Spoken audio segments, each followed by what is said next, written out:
వాహనం కొనాలని ఆలోచన వస్తే చాలు పెట్రోల్ డీజిల్ది కొనాలా లేక ఎలక్ట్రిక్ వాహనం మంచిదా అనే ఆలోచన ప్రతి ఒక్కరి మదిలో మెదులుతుంది. భవిష్యత్తు కూడా ఈవీలదే అనేది నిపుణుల మాట. ఈ నేపథ్యంలోనే ఎలక్ట్రిక్ వాహనాల విశిష్టత, వాటి ప్రయోజనాలు, ఈ రంగంలో వస్తున్న మార్పులు, వినియోగదారులకు అందే ప్రోత్సాహకాలు, పెట్టుబడులు తదితర అంశాలను తెలిపేందుకు వేదికైంది హైదరాబాద్ మహానగరం. FTCCI, DICCI, Telangana solar energy association, media day marketing సంయుక్తంగా నిర్వహించిన green energy, green vehicles expo 2024ను ఏర్పాటు చేశాయి. 3 రోజుల పాటు సాగిన ఈవీ ఎక్స్పోలో పలు పరిశ్రమలు తమ వాహనాలను ప్రదర్శించాయి. మరి మనం కూడా ఆ ఈవీ విశేషాలను తెలుసుకుందామా?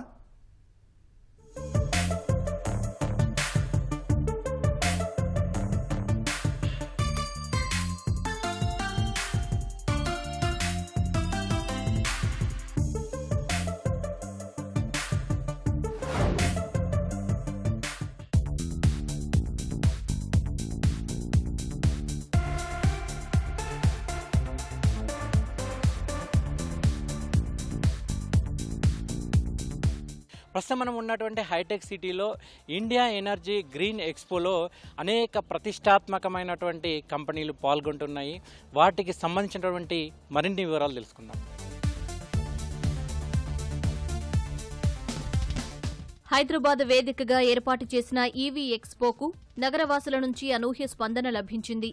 FTCCI, DICCI, Telangana solar energy association, media day marketing సంయుక్తంగా నిర్వహించిన green energy, green vehicles expo 2024కు నగరవాసులు భారీగా తరలివచ్చారు. డిసెంబర్ 12, 13, 14 3 రోజుల పాటు మాదాపూర్లోని హైటెక్స్లో జాతీయ స్థాయి ఈవీ ఎక్స్పో జరిగింది. గ్రీన్ వెహికల్ ఎక్స్పోలో ఎలక్ట్రిక్ వాహనాలు, హైబ్రిడ్ వాహనాలు, బైక్లు, స్కూటర్లు, LCVలు, HCV ట్రక్కులు, బ్యాటరీతో నడిచే వాహనాలు, విడిభాగాలు, ఉపకరణాలు, బ్యాటరీలు, GPS వ్యవస్థలు, సోలార్తో నడిచే వెదర్ స్టేషన్, OEM సరఫరాదారులు స్టాళ్లు ఏర్పాటు చేశారు. 80కి పైగా సంస్థలు 100కు పైగా ఈవీ, సోలార్ ఉత్పత్తులను ప్రదర్శించారు. ఎలక్ట్రిక్ వాహనాలు ప్రధానంగా రవాణా రంగంలో కూడా ప్రవేశించాయి. దీంతో ఎక్కువ మొత్తంలో ఇంధనాన్ని ఆదా చేయవచ్చని కూడా ఈవీ రంగాన్ని నిపుణులు చెప్తున్నారు. ప్రస్తుతం మనతో పాటు ఈ రవాణాకు సంబంధించినటువంటి ఆటోలను ప్రవేశపెట్టినటువంటి సంస్థ CEO సూర్య గారు ఉన్నారు. ఆయన అడిగి తెలుసుకుందాం. సార్, అంటే మీరు ప్రవేశపెట్టినటువంటి ఈ ఈవీ ఆటోలకు మిగతా ఆటోలకు అంటే డీజిల్ కానీ పెట్రోల్ ఆటోలకు ఉన్న డిఫరెన్స్ ఏంది? ఎంత ఇంధనం సేవ్ అవుతుంది? అలా అండి, మామూలు డీజిల్ ఆటో కానీ లేకపోతే CNG కానీ పోల్చుకున్నట్లయితే వాళ్ళు 600 రూపాయలు ఖర్చు పెట్టే స్థానంలో మన 100 రూపాయలతో సరిపోతుందండి. అంటే ఒక రోజుకి వాళ్ళు 500 రూపాయలు ఏమవుతుంది సేవ్ చేసుకోవచ్చు కస్టమర్ పరంగా. రెండోది, మన తాలూకా బ్యాటరీ ఆపరేటెడ్ వెహికల్ ఏమవుతుంది ARAI సర్టిఫికేషన్ ప్రకారం మనది 196 కిలోమీటర్స్ రేంజ్ వచ్చిందండి. పేలోడ్ కూడా మనది ఏమవుతుంది హైయెస్ట్ అండి, 570 kgs ఏమవుతుంది పేలోడ్ వేసుకోవచ్చు అండి. ఓకే, మీరు ఒక్కసారి ఛార్జ్ చేస్తే ఎన్ని కిలోమీటర్ల వరకు ఈ ఈవీ ఆటో ప్రయాణం చేస్తుంది? ఎంతసేపు ఛార్జ్ పెట్టాల్సి వస్తుంది? ఛార్జ్ చేయడానికి 4 గంటలు పడుతుందండి. మనం ఒకసారి ఛార్జ్ చేసిన తర్వాత 196 కిలోమీటర్ల వరకు ఆరాంగా వెళ్ళొచ్చండి. అది మనకు ఆల్రెడీ సర్టిఫికేషన్ ఉందండి ARAIది. 570 kgs వరకు ఏమవుతుందంటే మనకు వచ్చిందండి పేలోడ్. మనం అంతకంటే ఎంత తక్కువ వేసినా పర్వాలేదండి. అంటే 100 వేసుకోవచ్చు, 200 వేసుకోవచ్చు, 570. మేమైతే 850 kgs వేసి కూడా మేము ప్రయోగం చేసాం మా R&D టీమ్ తోటి. ఓకే, వీటికి ముఖ్యంగా సర్వీసింగ్ అనేది చాలా కీలకమైనది. చాలా ప్రాంతాల్లో అమ్మకాలు జరుపుతున్నారు కానీ సర్వీసింగ్ అనేది ఇక్కడ లభించట్లేదు. దీనికి మీకు సంబంధించి మీ సంస్థకు సంబంధించినటువంటి సర్వీసింగ్ పాయింట్లు ఎక్కడెక్కడ ఉన్నాయి? మేము కస్టమర్కి పాయింట్ ఆఫ్ వ్యూలో మేము వస్తువు అమ్మడమే కాకుండా వస్తువుకు తగినటువంటి సర్వీస్ ఇవ్వాలన్నది మా తాలూకా నిర్ణయం అండి. కంపెనీ పాలసీగానే పెట్టుకున్నాం సర్వీస్ అన్నది. ప్రతి డీలర్ దగ్గర కూడా ఏమవుతుంది ఇన్హౌస్లో సర్వీస్ ఇంజనీర్స్ని ఏమవుతుంది మేము ఇద్దరిని అలాట్ చేయమని ప్రతి డీలర్కి చెప్తున్నాము.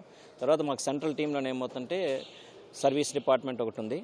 మేము వాళ్ళకి టెలిమాటిక్స్ ఇస్తున్నాం కాబట్టి ఏ కస్టమర్కైనా ఏదైనా ప్రాబ్లం వచ్చినట్లయితే ఆ ప్రాబ్లం వెంటనే ఏమవుతుంటే డయాగ్నోస్ చేసి తక్కువ టైంలోనే, అంటే ఆటో అనేది ఏమవుతుంది బ్రెడ్ అండ్ బటర్ ఇచ్చేది కాబట్టి అతి తక్కువ టైంలోనే ఏమవుతుంది మన కస్టమర్ సాటిస్ఫై అయ్యేటట్టుగా మేము సర్వీస్ డిపార్ట్మెంట్ని ఆల్రెడీ నిర్మించడం జరిగిందండి. ఓకే, ఈవీ వాహనాల్లో ఇంకో అత్యంత కీలకమైన అంశం ఛార్జింగ్ స్టేషన్లు. మరి మీ ఛార్జింగ్ స్టేషన్లు ఎక్కడెక్కడ ఉన్నాయి, లేదంటే ఇతర ఛార్జింగ్ స్టేషన్లతో మీరు ఏమైనా టైప్ చేసుకున్నామండి. బోల్టెడ్ ఛార్జింగ్ స్టేషన్స్తో చేసుకున్నాం. మేము మా వెహికల్కి వాడుతున్నటువంటి గన్ అయితే Type 6 గన్ వాడుతున్నామండి. అది యూనివర్సల్గా ఏమంటే చాలా ఛార్జింగ్ స్టేషన్స్లో ఉండే గన్కి మ్యాచ్ అవుతుంది కాబట్టి మనకు ఆ ఇబ్బంది రాదండి. ఎలక్ట్రిక్ వాహనాల్లో బ్యాటరీలదే అత్యంత కీలక పాత్ర. బ్యాటరీల మన్నికపైనే వాహనాల పనితీరు, జీవితకాలం ఆధారపడి ఉంటుంది. బ్యాటరీల లోపాల వల్లే ఈవీల్లో ప్రమాదాలు తలెత్తుతున్నాయి. ఈ సమస్యలకు చెక్ పెట్టేందుకు పలు పరిశ్రమలు కృషి చేస్తున్నాయి. అందులో ఒకటైన శక్తి బ్యాటరీల నిర్వాహకులు వారి ఉత్పత్తుల గురించి ఇలా వివరిస్తున్నారు. మనిషిలో గుండె ఎంత ప్రధానమైందో ఎలక్ట్రిక్ వాహనంలో బ్యాటరీ అనేది అంత కీలకమైంది. అది సరిగ్గా ఉంటేనే బ్యాటరీ మన్నికగా ఉంటుంది, వెహికల్ కూడా ఎక్కువ కాలం పనిచేస్తుంది. ఇటీవల కాలంలో బ్యాటరీలో సర్వసాధారణంగా మంటలు వస్తున్నాయి. ఎందుకు వస్తున్నాయి, బ్యాటరీల మన్నిక ఎలా ఉన్నాయి, దానికి సంబంధించినటువంటి డీటెయిల్స్ అడుగుదాం. మనతో పాటు సుందరం గారు ఉన్నారు. సార్ సుందరం గారు, ఇప్పుడు మీరు తయారు చేసినటువంటి స్వదేశీ బ్యాటరీలు మన తెలుగు రాష్ట్రాల్లో, ముఖ్యంగా ఆంధ్రప్రదేశ్ కావచ్చు, తెలంగాణ కావచ్చు, ఇక్కడ హీట్ ఎక్కువగా ఉంటుంది, ఎండలు ఎక్కువగా ఉంటాయి. సో వాటిని తట్టుకునే విధంగా ఎట్లా ఉంటాయి? సార్ మా బ్యాటరీ చేసేది మీరుకి ఇక్కడ ఆంధ్ర కానీ తెలంగాణ కానీ చేసే టెంపరేచర్కి కరెక్ట్గా ఏం చేయాలని మా బ్యాటరీ అలాగా తయారు చేస్తూ ఉంటాం సార్. ఇక్కడ మీరుకి ఏం టెంపరేచర్ వస్తే 60 డిగ్రీ కానీ 55 డిగ్రీ కానీ ఎంత వస్తా కూడా మా బ్యాటరీస్ వెహికల్ కానీ మా ఇన్వర్టర్ అన్నీ మా దానికోసం కరెక్ట్గా చేసి మనం చేస్తూ ఉంటాం. ఓకే ఓకే ఎలక్ట్రిక్ వాహనంలో ఖరీదైంది బ్యాటరీని, అంటే దీని బ్యాటరీ ధరను తగ్గించేందుకు మీరేమైనా ప్రయత్నాలు చేస్తున్నారా? అది ఎలా చెప్పాలంటే దాని నుంచి వచ్చానంటే సార్, అది ఇప్పుడు అన్ని మెయిన్ బ్యాటరీస్లో సెల్స్ ఉంటుంది సార్. ఎలక్ట్రిక్ వాహనం ఏం యూస్ చేస్తామో అదన్నీ లిథియం సెల్స్ ఉంటుంది. ఇప్పుడు లిథియం సెల్స్ ఇండియాలో చాలా తయారం అయ్యలే. అవి everything is from abroad imported అవుతుంది. ఇప్పుడు గవర్నమెంట్ ఆఫ్ ఇండియా కూడా చాలా స్కీమ్ తీసుకొని వచ్చిన్నారు ఇక్కడనే మ్యానుఫ్యాక్చర్ చేసేదికి. Lot of plants are coming up.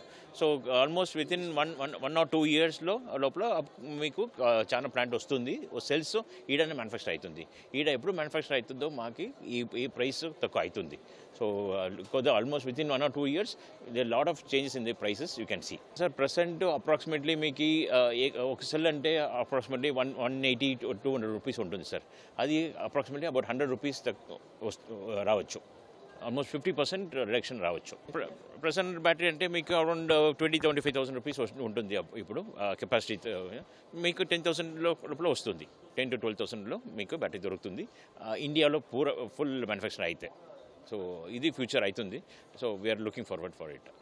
బ్యాటరీలు చాలా వరకు బాంబుల్లా పేలిపోతున్నాయి. ఎందుకు సార్ అట్లా ఇలా ఎందుకు జరుగుతున్నాయి? సార్ ఈ బ్యాటరీలో ఏమంటే ఇదికి ముందు వంద బ్యాటరీస్ అన్నీ మెయిన్ సెల్స్ క్వాలిటీ లేదు సార్. ఏమేమి సెల్ యాక్చువల్లీ కాస్ట్ తక్కువ అయ్యాలంటే సో అందరూ ఏమైంది లో క్వాలిటీ సెల్స్ తీసుకొని వచ్చి అన్ని బ్యాటరీస్ చేసిండారు. సో ఈ సెల్స్ ఏమంటే వెరీ ఫాస్ట్ హీట్ అవుతుంది. ఎప్పుడు హీట్ అవుతుందో అది టెంపరేచర్ తక్కువ చేయలేదంటే immediately it will go to blasting. And main purpose for that is actually they should have a proper BMS. Every battery లోపల ఒక ఎలక్ట్రిక్ సర్క్యూట్ ఉంటుంది, బ్యాటరీ మేనేజ్మెంట్ సిస్టమ్ అన్ని. సో అది హార్ట్, బ్యాటరీకి హార్ట్. అది కరెక్ట్ క్వాలిటీ BMS యూస్ చేస్తే అది control చేస్తుంది. Charging, over charging, over discharge అన్నీ కంట్రోల్ చేసి మీకు బ్యాటరీ సేఫ్ పెట్టుకుంటుంది. So it will be easy for the customer also to use in a battery right way. So battery మీరు correct usage చేశారంటే charging అన్ని ఓవర్ ఛార్జింగ్ చేయకూడదు. Maybe generally manufacture 6 to 8 hours charging చెప్తారు. So 6 to 8 hours charging పెట్టండి, not to over charge. And similar usage కూడా మీకు 60 kilometers చెప్తే 60 kilometers అంటే 50-55లో మీరు ట్రై టు కంట్రోల్ ఇట్. మీరు 60 ట్రై టు 80, 65 ఎంత ఎనర్జీ ఉంటుందో అన్నీ యూస్ చేయకపోతే బ్యాటరీ సెల్స్ చాలా వీక్ అవుతుంది. సో హీట్ అయ్యే ఛాన్సెస్ ఉంటూ అండ్ బ్లాస్ట్ అయ్యే ఛాన్సెస్ ಇದೆ sir. So that is a major reason. EV ఎక్స్పోలో ప్రదర్శించిన సోలార్ వెదర్ పరికరం ప్రత్యేక ఆకర్షణగా నిలిచినట్లు నిర్వాహకులు చెబుతున్నారు. ఈ పరికరం పంటల సాగుకు సంబంధించిన కీలక విషయాలను తెలియజేస్తుంది. తద్వారా వాతావరణ మార్పుల ఆధారంగా సాగు చేయడానికి వీలుంటుందని నిర్వాహకులు చెబుతున్నారు. ఈవీ ఎక్స్పోలో సోలార్ వెదర్ అనేది ప్రత్యేక ఆకర్షణగా నిలిచింది.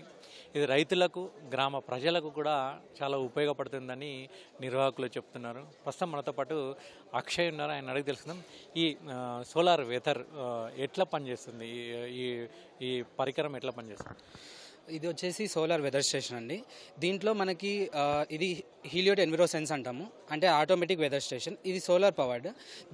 దీనివల్ల రైతులకి ఎలా ఉపయోగపడుతుంది అంటే వాళ్ళకి రియల్ టైం డేటా తీసుకోవచ్చు. రియల్ టైం డేటా అంటే అది టెంపరేచర్ కావచ్చు, హ్యూమిడిటీ కావచ్చు, విండ్ స్పీడ్, విండ్ డైరెక్షన్, ఎంత వర్షపాతం నమోదైంది, ఇవంతా డేటా రైతులకి రియల్ టైంగా వస్తుంది. మనకి విలేజ్ లెవెల్లోనే ఈ డేటా అనేది అవైలబుల్లో ఉంటుంది.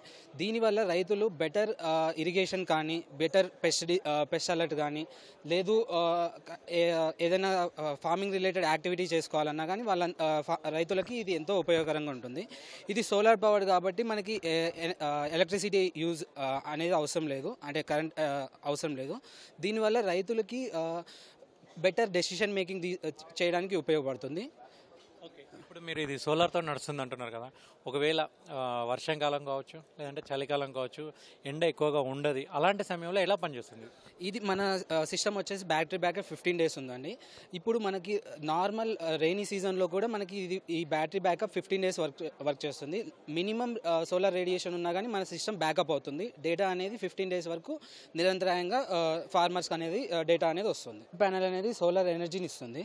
ఇక్కడ మన కింద కంట్రోలర్ ఉంటుంది. కంట్రోలర్ ఏం చేస్తుందంటే ఈ పైన ఏదైతే వెదర్ డేటా ఉందో ఆ వెదర్ డేటాని క్లౌడ్కి పంపిస్తుంది.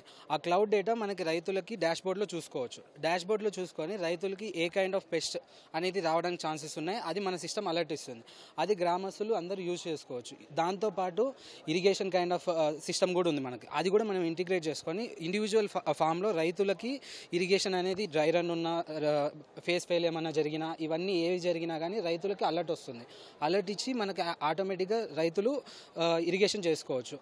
ఏదన్నా మనకి పవర్ ఫెయిల్ వల్ల మోటార్ కాలిపోయింది అనుకోండి, రైతులకి ఇబ్బంది ఎక్కువ. అది మన సిస్టమ్ ఆటోమేటిక్గా డిటెక్ట్ చేసి ఆ డిటెక్షన్తో పాటు ఆ మోటార్ని ఆఫ్ చేస్తుంది ఒకవేళ ఫేస్ ఫెయిల్ కానీ డ్రై రన్ డిటెక్ట్ చేస్తే. దీనివల్ల రైతులకి ఏంటంటే ఒకవేళ కాలిపోయింది అనుకోండి, రీకాయిలింగ్కి రైతులకి మళ్ళీ ఖర్చు ఎక్కువ, అది మనం తగ్గించగలుగుతున్నాం. దాంతోపాటు మన డివైజెస్ అనేవి కాస్ట్ ఎఫెక్టివ్. దీంతోపాటు మనం ఫార్మర్స్కి అందుబాటులో ఉండడానికి FPOస్తో కొలాబరేట్ అయ్యి మన సిస్టమ్స్ అనేది విలేజ్ లెవెల్లో డిప్లాయ్మెంట్ చేస్తున్నాం.